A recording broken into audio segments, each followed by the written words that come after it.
Daniel and Kristen asked me to talk about some of the new federal funding for energy efficiency, of which there is a lot.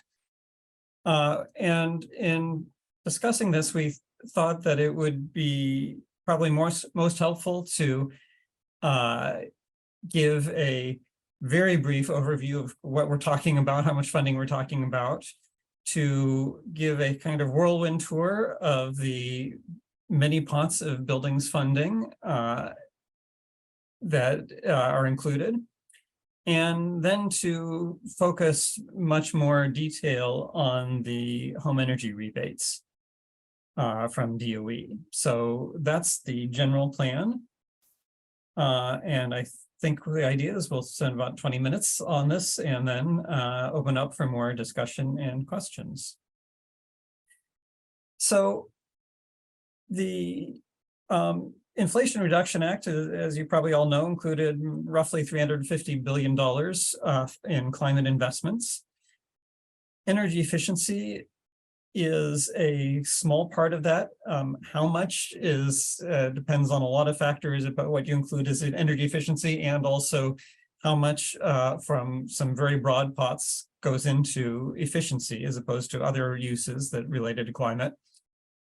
But there's no question that it is the single largest investment in energy efficiency in this country ever. And that it is tens of billions of dollars, a lot for buildings, more in some cases than places than others, but also some in industry, significant on electric vehicles, less so, but some for other transportation purposes. And tens of billions of dollars in cross-cutting funding where we don't really know where that will go.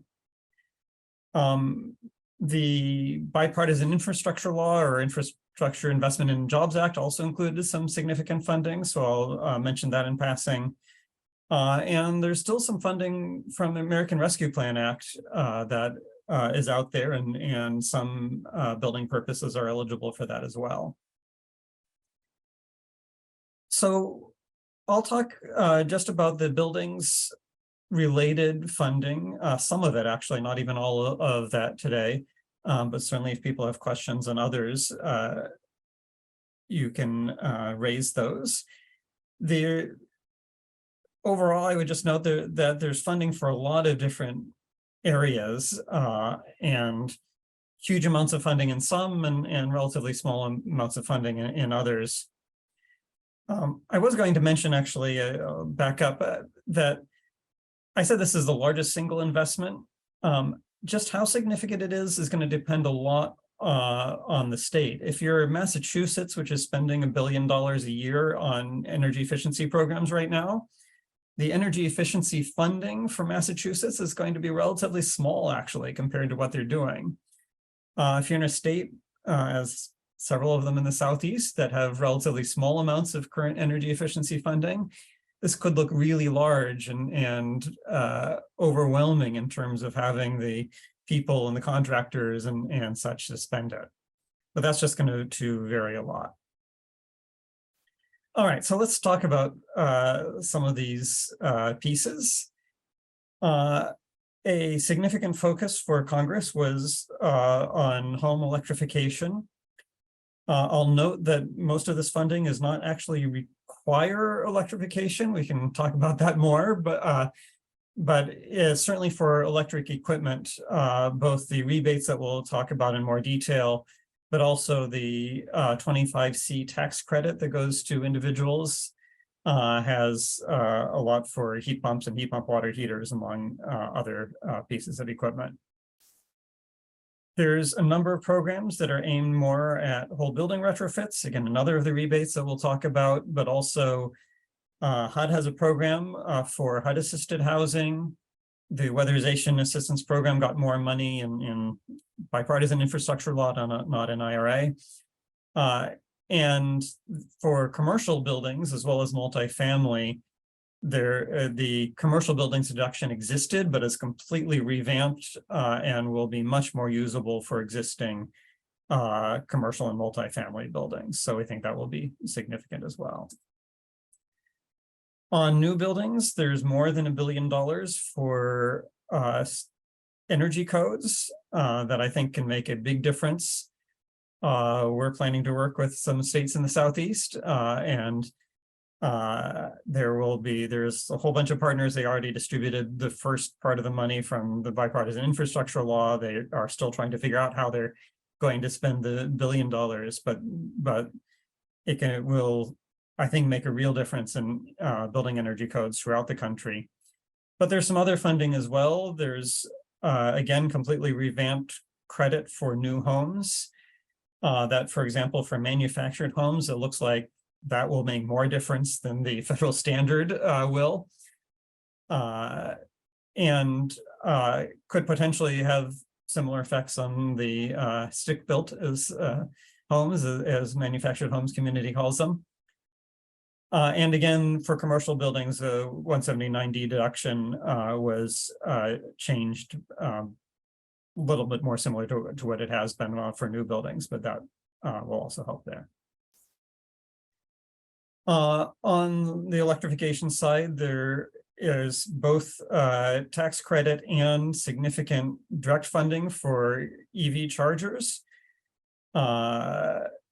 Many of you may have seen as I did that several of the major automobile manufacturers just announced a program to install 30,000 chargers around the country using this funding in part. And then it's not buildings, but certainly for the EVs themselves, there's now a whole suite of tax credits for new EVs and used EVs and heavy-duty EVs, as well as some funding for heavy-duty EVs that we think, especially on the heavy-duty side, we're hoping that will kickstart a market that's really behind the light-duty electric vehicle side. There's funding for electric grid. Transmission obviously is particularly about renewables, but as part of it, grid interactive buildings are eligible for some of the funding. First round, they didn't get a lot on that, but we understand the DOE is interested in doing more on grid interactive buildings, so that might be an opportunity on the building side as well. And last, but certainly not least, there are a bunch of very broad programs, perhaps most famously the Greenhouse Gas Reduction Fund, which I won't go into detail, but I'm happy to talk about that. It's $27 billion all told, although in 3 different buckets. Retrofits are explicitly eligible for all 3 buckets in different ways, for building retrofits. So that can be a really significant funding source as well. But there's other ones, just at EPA, they have climate pollution reduction grants and what are called broadly environmental and climate justice block grants, although that program also has been divided into multiple pieces. And buildings work is eligible for those as well as some added funds and state energy program and renewed energy efficiency community block grants. All right, that was a whirlwind tour. I'm certainly happy to talk more about any of those, but for the moment, I was going to now switch and delve more into the rebate programs. So in the alphabet soup and sea of new names, the rebates are a bit confusing because people use different terms for them. As the legislation was being developed, we tended to talk about homes or hope for homes and HERA, and people still use those terms. DOE has, I think for clear reasons, since those terms don't necessarily mean very much to people, has tried to rebrand them. And so their DOE is calling them home electrification rebates and home efficiency rebates. Those are the same things. And then contractor training grants, I won't talk about those much today, but that's meant to support homes in HERA or efficiency and electrification rebates, depending how you want to talk about them. These are 2 different rebate programs. I'll talk about both of them, but they kind of use, the language is different, but they use more or less the same approach. They're DOE programs. DOE is actually standing up a new office to implement these, as well as some other programs. So DOE is trying to hire people. At the same time, they try to get out information about these. We have heard that there may be detailed guidance coming out today on these programs. We have heard other things as well, so we will just have to see. Obviously, if that guidance does come out, I haven't seen it, so what I'll say today doesn't reflect whatever may be in there. But both of these are directed at state energy offices. There's some kind of legislative history reasons as to why that is, but that's where the money goes directly. In some states, I expect the state energy office will actually implement the programs. In others, they may have some role in designing them, but ultimately pass them on to somebody else, whether that's a utilities or multiple utilities, or it could be contractors. There are multiple contractors that would love to have that business, or others. And I think it's going to vary a lot by state as to how they choose to implement it. And then ultimately, it's going to go to homeowners or contractors or something called aggregators I will talk about. All right, so what are these programs? The home electrification rebates are really aimed at some specific measures that I will detail. And they are aimed at low and moderate income households. There is an income test for all of this, the funding for on the electrification side, but it's goes up to 150% of area median income. So I wouldn't really call that low income. It's really kind of more low and moderate income. For multifamily in general, these tests apply that as long as 50% of the units meet the test, then the building qualifies. And both the rebates in general are aimed at single and multifamily, and they are aimed at owner-occupied and rental housing. The measures as electrification rebates, obviously, they are particularly focused on heat pumps and heat pump water heaters, as well as some other electric equipment. It is not eligible for direct replacement. That is, if you have a heat pump in your home, you can't get it to put another heat pump in the home or replace the heat pump. However, if you have, say, electric resistance heat, then putting in a heat pump should qualify, or for new homes, putting in a heat pump could qualify. So it is not necessarily have to be going from fossil fuels to electric. In addition to the electric equipment, it also includes building shell efficiency, insulation, and air sealing. In the colder parts of the country, we think this is very important because heat pumps tend to work a lot better when there is a efficient shell and they have less heating load on them. I think in the Southeast, that's probably less critical, but we still think that combining efficiency and electrification is the best way of getting a retrofit that is going to serve both the climate and the needs of the residents in the home. In addition, Congress recognized that, particularly if you're going to switch from, say, a furnace to a heat pump, you're likely to need some electric work as well. And so there is funding available to do some of the rewiring and panel that may be needed in order to install this equipment. Okay, so switching now to the home efficiency rebates or homes. These rebates are aimed at whole home retrofits. They're not on specific measures. They are for getting at least 15 or 20% overall energy use reduction in the home. And these have no overall income limit. However, through a provision that ACEEE was actually instrumental in, we recognize that the level of the rebates probably is not going to work for low-income homes, and so they are basically doubled for low income that is under 80% of area median income. And for these rebates, there's actually two different pathways, so I will talk about those. The kind of more traditional model is called the modeled pathway here. The idea is that a contractor will go on the home, will do an energy audit.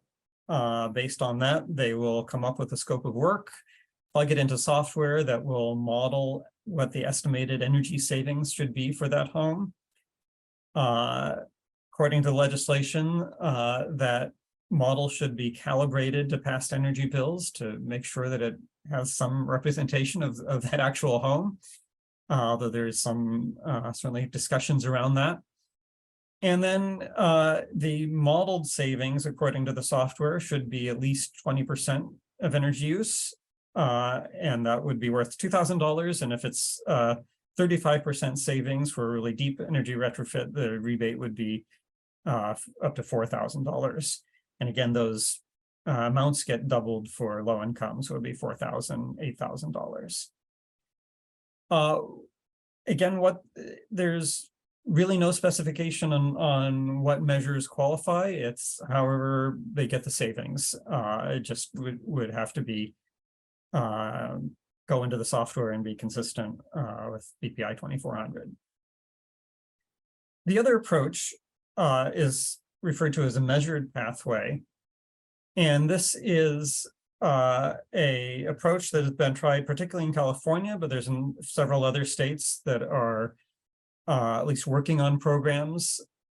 And the idea here is it is based on actual energy use, not on what some model thinks the use will be. So again, it's just to get at least 15% savings in the home. And whatever, because it's based on actual energy use, it is whatever gets those savings. As long as the energy use goes down, it would qualify. Because the savings in an individual home can be hard to predict, we expect that this would be used by aggregators. This would be some entity, it could be a private company. Sealed as an example of a company that does this. It could be a utility or somebody else, but they would have a whole portfolio of homes. And so they would find homes that they think would work well for this and develop the work. They could be an energy audit, although again, there's no requirement that there be an energy audit here. But develop what they think will get the savings and get the agreement from the homeowner, and then they'll pay the contractor likely to go in and do the work. And they need to then look at what the energy bills were before the work and what the energy bills are afterward. And then the aggregator only gets paid a year later because they need to have a year's worth of energy bills to show what the savings are. In return, though, they get not just a kind of fixed rebate, but it is a per kilowatt hour equivalent. So the more energy they save, the more the rebate is. It's supposed to be roughly equivalent to the modeled pathway. That is, for an average home in a state, the 20% savings in that home would be worth $2,000. But then again, if they can get 40% savings, it's double of that. If they get 80% savings, it's double that. And there's also provision that the state can choose to have time resolved. They can do time valuation of savings, or they could incorporate carbon savings. You know, it doesn't have to be actual kilowatt hours. Actually, for both these programs, I believe they can kind of adjust how you count the energy based on the needs in that state. Finally, let me note that there's been a lot of discussion about combining various funds, that those discussions can become complicated. But for the rebates, I will note that There is a prohibition on combining either of these rebates with other federal grants, but there's no prohibition on combining them with tax incentives, federal or not, or with utility and state funding, or with loans.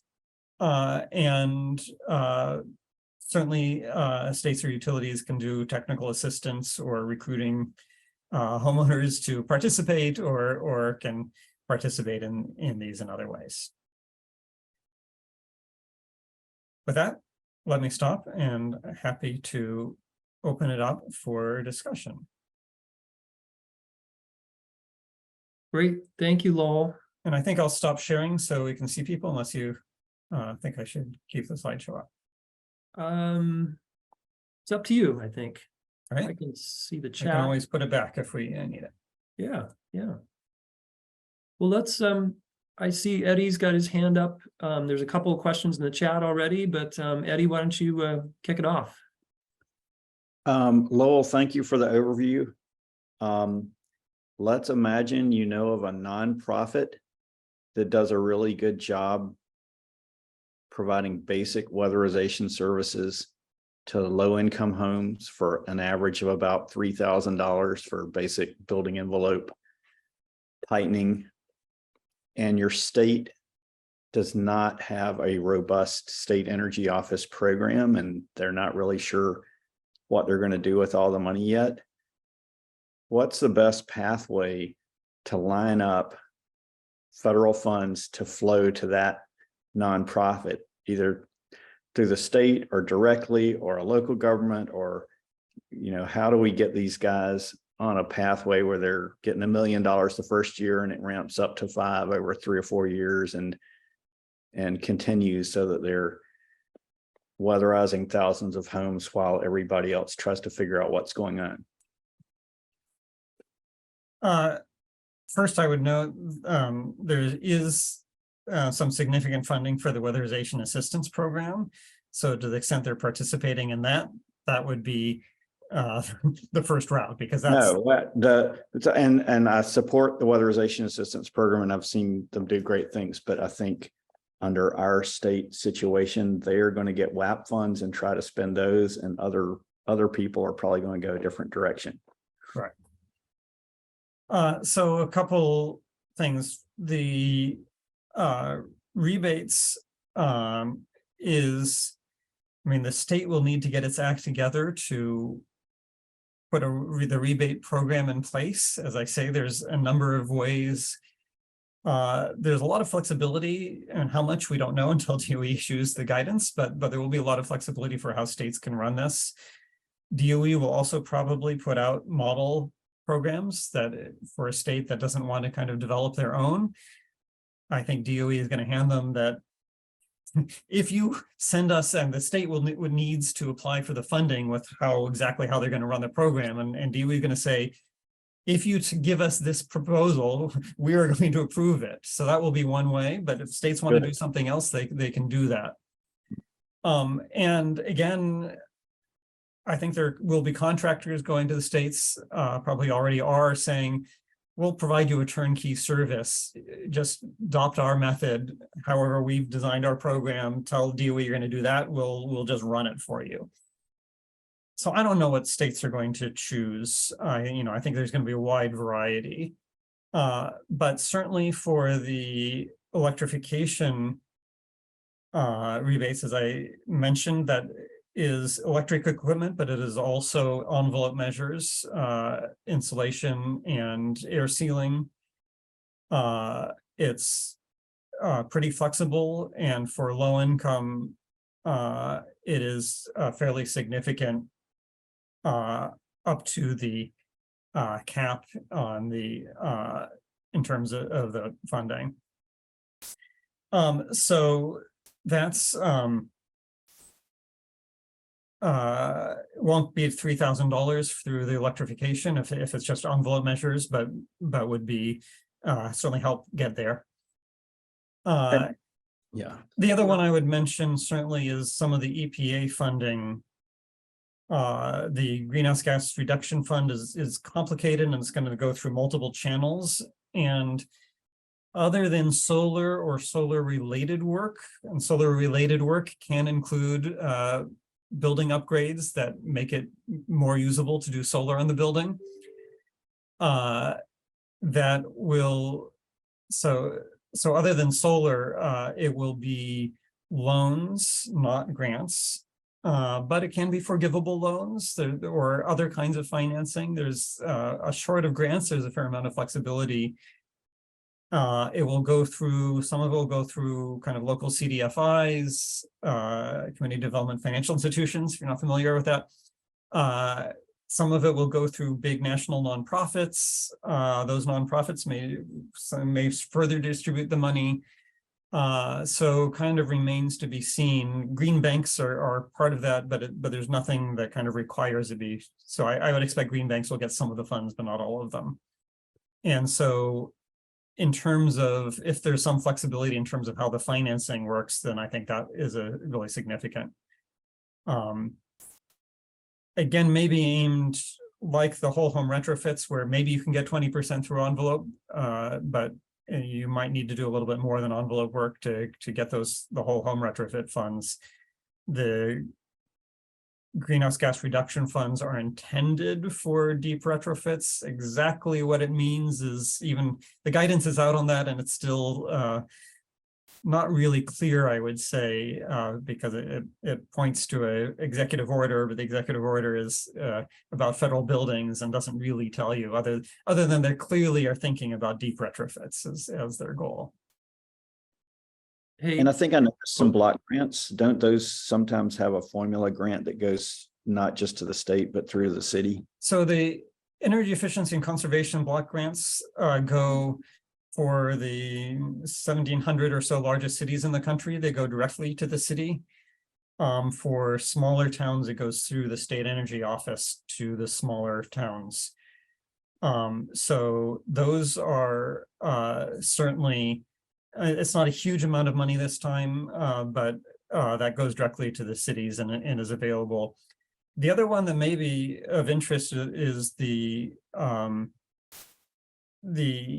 also at EPA, there's the climate grants that are intended to help states and cities develop climate plans. That's a small part of the money, and then the big money is to implement those plans. And for those, it's the state and I think the 3 largest cities in each state get the initial funding. If the state rejects the funding, then that can go to other cities in the state. And so for at least somewhat larger cities, as long as they're willing to develop a climate plan, that will then unlock a total of almost $5 billion in funding that can go to states and cities to implement the plans. That funding will be competitive. The first part of it in terms of developing the plans was formula. And so that's however the city wants to address climate in that city, that funding can be used for that purpose. And so again, low-income housing, absolutely. We think that would be a great use of the funds. Thank you. Hey, Lowell, jumping back to the IRA rebates, Lily had a question about combining these rebates with utility programs. I think he maybe answered that in the slide. Okay, got that covered. Okay. Yeah, thank you. All right. And yeah, then, so I'll just note there is for the, absolutely you can combine them. The trick will be, as for the tax credits, there is a percentage of cost limit on these. And so one will have to determine if you have a rebate, then what is the cost? So how is it that you're layering? Which one do you count first before you then look at the other one? And so the details, there's no question they can be combined. The details of exactly how much you could get to the extent that the percentage of cost is actually a limit. And I think for these, it's probably more often the cap on the individual items will be the limit, but there are some complications there that kind of still need to be worked out. Great. And there's another question. I think this is related to which agency or entity is administering each of these programs. So state energy offices or whichever agency is administering the weatherization assistance program, which is typically not the state energy office, although it is in some states. How are those, how would you sort of envision those things working together, I guess? And Gudrun, if I missed any of the nuances on your question, please jump in. That's exactly right. I guess the kind of overlay is just we're trying to, like everybody else, trying to figure out with whom to engage on all of these funding streams. I wish there was a simple answer for you. Yeah, so as Daniel kind of noted, it depends on which funding. Weatherization assistance goes through the same weatherization agencies that it has always gone through. The rebates go through the state energy office. Will need to make the application. So presumably they will typically design the program in the state, although if a state wants, they hopefully will talk with others. And ultimately it's up to the state how to do that. And if the state energy office wants to pass on that funding and to another office, I don't see any reason why they couldn't propose that as how they're going to implement the program. For some of the others, there's an open competition called Solar for All, for example, that's part of the Greenhouse Gas Reduction Fund. States can apply for that. And it would be whichever entity in the state that state decided to have apply, I believe. Similarly for the climate pollution reduction grants, I think it's up to the state to decide who will apply for those funds. We certainly want all of these entities to work together. When you're talking about the rebates and weatherization, for example, it's important that for low-income households know the difference between these programs and get directed to the right program. If they are really eligible for 100% funding of a retrofit through weatherization, and there's enough funding that they would actually get that money, then it would be unfortunate if they're paying part of the cost through a rebate program. So it is important that these programs work together and figure out how to direct people correctly. It also will be important because for determining income eligibility, we think that getting people to show evidence of their income is probably one of the worst ways of doing that. If there are things like categorical eligibility that we hope DOE will say, if you are eligible for LIHEAP or for the weatherization assistance program, you are eligible for rebates because we know your income meets the requirement. And so it would be helpful for the programs to cooperate so that, say, if those administering the rebate can find out from the weatherization office who has been deemed eligible. So there's lots of cooperation, and the same thing is true, by the way, at the federal government level, where it's different agencies and often different offices within those agencies that are administering different programs. And we have a continual drumbeat about, yes, go talk to the others, actually cooperate in how you're administering these programs. Lowell, I have a question in the Q&A. This is relating to if the state energy office chooses a third party to run the rebate programs, who could be held accountable for program effectiveness and success? And so what happens if the third party does a poor job of implementing the programs? That is an excellent question, to which I don't have a good answer right now. When DOE issues guidance, they may indicate more on that. The language in the programs is the legislative language is very brief. That's partly because for the IRA programs, it was through this process called reconciliation that has severe and inscrutable requirements as to exactly what qualifies and what doesn't. And so if you look at the bills, some of them, like the homes rebates, there were bills that went on for pages and pages of description of the program, and that got cut down to about 2 pages of give money to state energy offices and run this program and some rebate amounts. So things like QA, there's very little that's already set, and it will be up to what requirements the agencies impose and then what the states choose to do. Certainly, we hope that states would monitor their implementers and hold them accountable.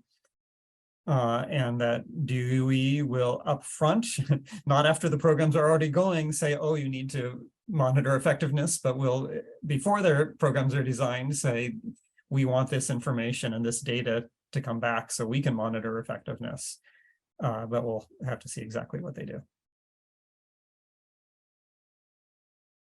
All right, and then Eddie had a question following up on the measured savings pathway regarding, so in the case of where there may be sort of a delay in terms of when the funds are available for the aggregator pathway, how long are those funds going to be available?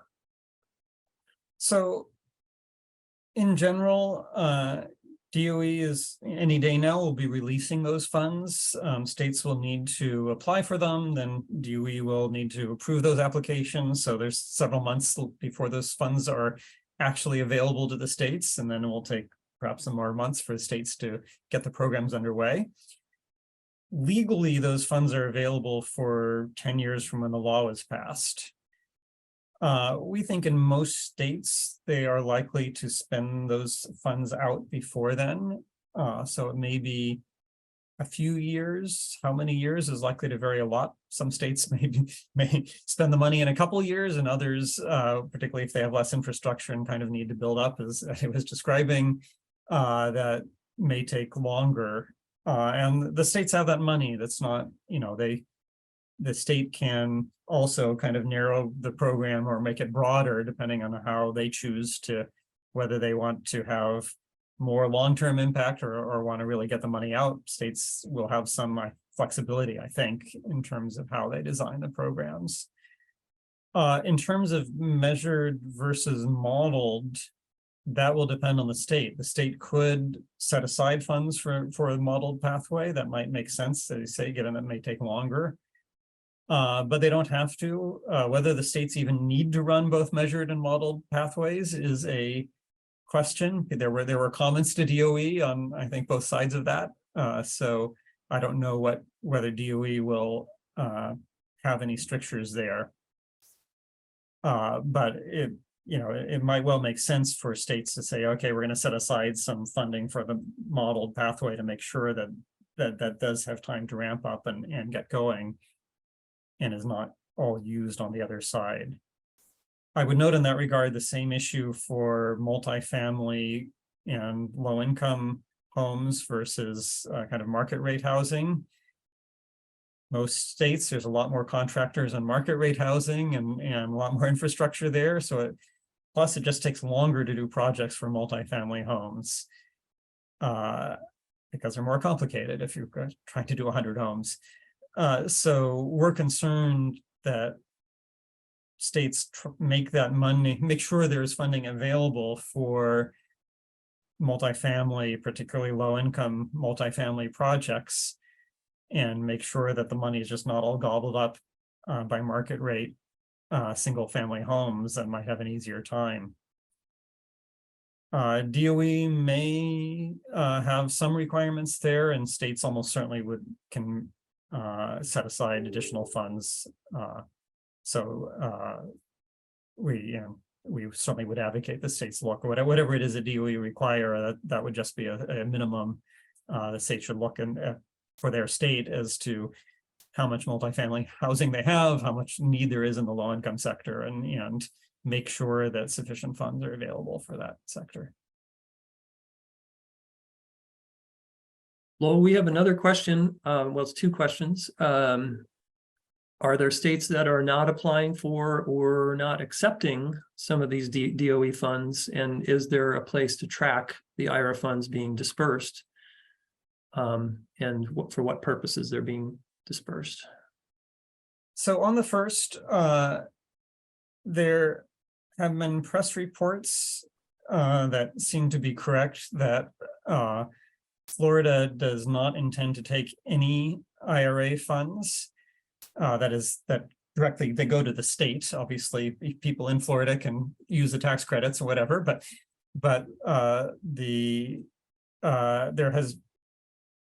DeSantis has not actually said anything, Governor, to my knowledge, but the state did reject some IIJA funds. I don't think there's not a lot of IRA money that has gone to states that they could have actually rejected yet, but they have rejected some IIJA funds, and the Energy Office has indicated to reporters that they are not accepting the rebate funding. We have not heard of any other states and have recently talked with the Association of State Energy Offices about this that are rejecting rebate funds. Doesn't mean others couldn't. They say that there's not even been an opportunity to apply for those funds yet, other than for some early administrative funds. There are some other programs that a few more states are rejecting, in particular the climate pollution reduction grants for climate plans.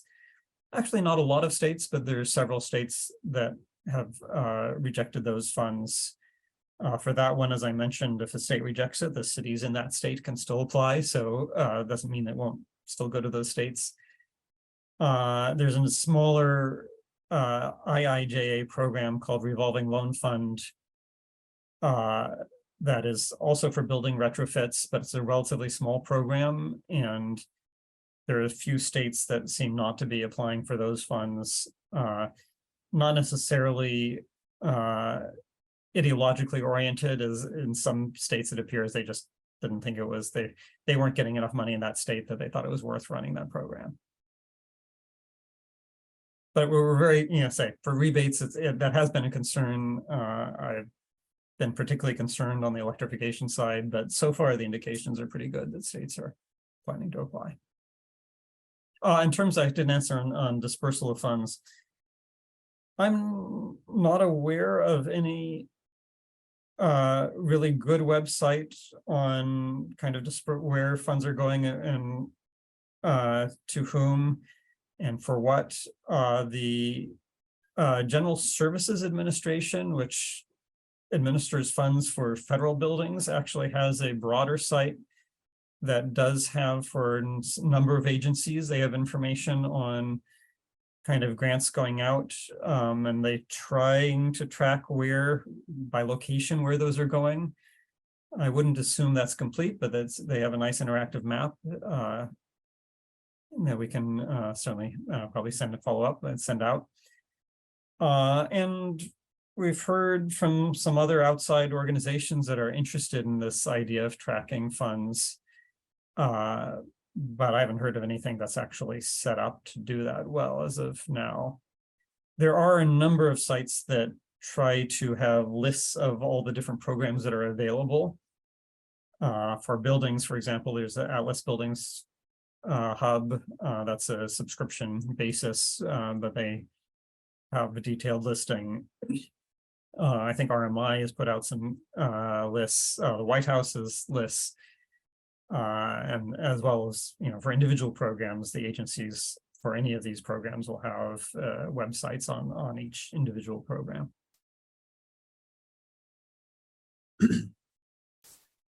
Yeah, and there's also a suggestion about the climate portal as a possible way to. That's part of Atlas's. Oh, okay. All right. Okay. All right. Well, we've got about 7 minutes left here. And I should actually mention for Atlas, I believe they received funding from Energy Foundation, if I'm remembering correctly. And so any recipient of Energy Foundation funds has free access. Great. Well, maybe I think what we can do is on the ACEEE team is track down some of those resources and maybe share those back out with you all, if that would be helpful. And I would just want to thank everybody again for their time. And we just, if there's anything else for Lowell, this is, we're very fortunate to have Lowell and his very deep knowledge of this, how this funding has sort of progressed and how it's going to be rolled out. And so thank you, Lowell. I'll do the applause icon for you. So any other questions for Lowell quickly? Yes, we can share the slides. Yes. Ready to share slides and if any other questions now or if people later have questions, they're also happy to answer. Excellent. I have a question before. Sorry. I didn't see if anybody else had a hand up and want to jump in. This is good. Yep. Go right ahead. Yeah. Is ACEEE doing any kind of these webinars like this or like direct engagement with state agencies or other entities of state government? Just wondering kind of who's educating them on all of this? Or are they trying to figure it out on their own? So we have not done a lot, I would say, with state governments. We have on the building side in particular, I hope you're familiar with R2E2, but if we haven't promoted that enough, we have a program with several partners that is aimed at helping, especially communities, but also states do retrofit programs in low-income and underserved communities, including on tapping into federal funding sources.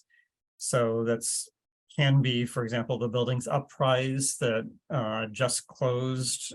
There's a DOE, it's actually separate funding, but the DOE has this prize aimed at similar purpose that some between 300 and 400 communities have applied for, but also for any others. So we have vast amounts of information. There's probably 10 different webinars and some other forums that I think are on the R2E2 website. And we'll be putting out lots playbook and information on several of these programs and lots more information there.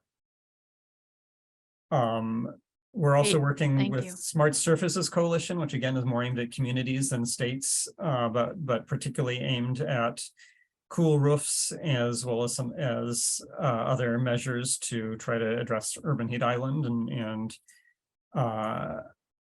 some of those. In terms of states, people working with states, I would certainly point to NASEO, the Association of State Energy Offices.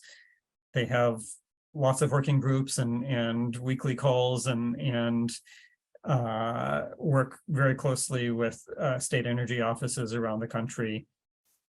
Another one I would mention is National Housing Trust, which we've partnered with on some of this, especially in the HUD program, is working with housing finance agencies in the states. And for affordable housing, we think that kind of combination of the housing finance agency with the state energy office is going to be key to bringing multiple financing pieces together. And so National Housing Trust has actually been doing what they call boot camps with state housing finance agencies to try to train them on some of these programs. So I would certainly urge connecting with them as either National Housing Trust or your local state housing finance agency as well. Eddie? Eddie, you got your hand up there as a quick one. If I could, this is not, where's the money, but just a related to the electrification question. Most of the studies that I've seen on heat, highly efficient heat pumps and heat pump hot water heaters seem to be looking at use cases in the Northeast, and because of the heating, fossil fueled heating up there. I have not been able to nail down whether the use of a heat pump hot water heater or a efficient space heat pump uses less gas than direct gas heater, hot water, given our climate. And it would, there's, you know, a lot of reasons why that would be a really helpful thing to know. And I kind of assumed that there might have been some analysis behind the electrification policy that would help with that. So and you're referring to the gas that's used to make the electricity versus Right. direct use of gas. Right. Yeah, so there certainly are studies that go not just in the Northeast, but have tried to look nationally for heat pumps. The Rewiring America has done work. We don't always agree with their assumptions, but that's one. RMI has done a lot of work on this and looking at different regions.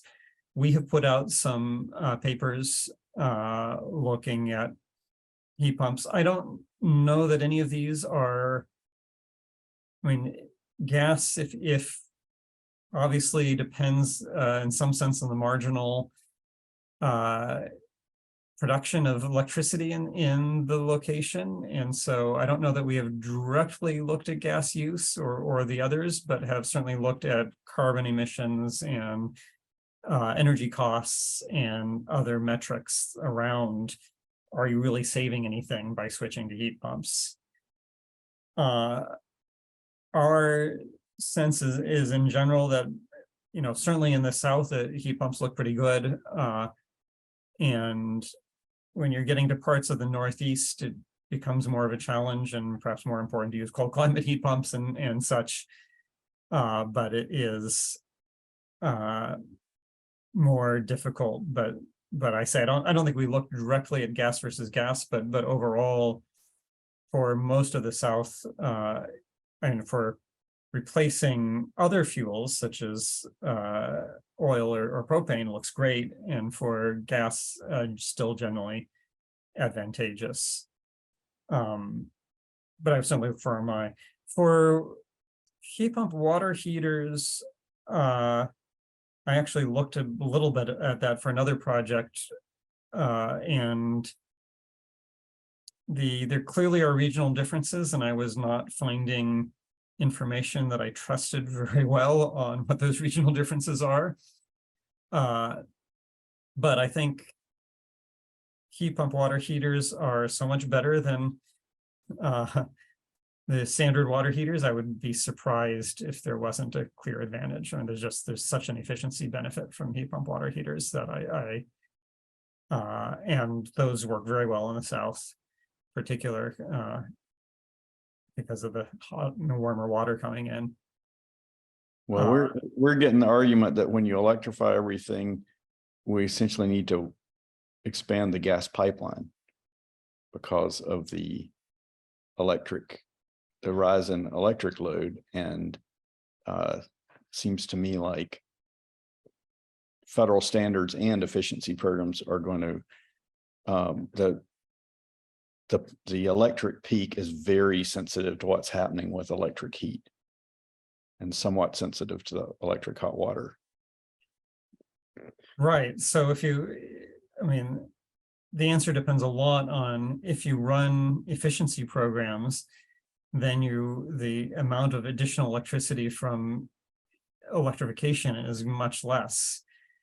We looked a few years ago, not at peak, but just at total electricity use, and looked at very aggressive efficiency programs and some considerable electrification, but not extreme, and found that you could actually see significant reductions in electricity use, even installing a lot of heat pumps and a lot of electric vehicles, as long as you make the buildings and houses and industry more efficient, Right. that you can actually save more electricity than the additional electricity you're using.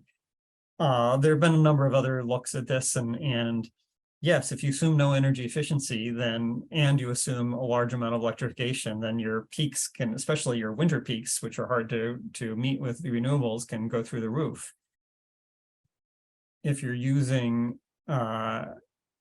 particularly if you're, say, using electric resistance heat, that's is a problem. If you're using heat pumps and have much more efficient heating, and if you take other efficiency measures and improve the envelope and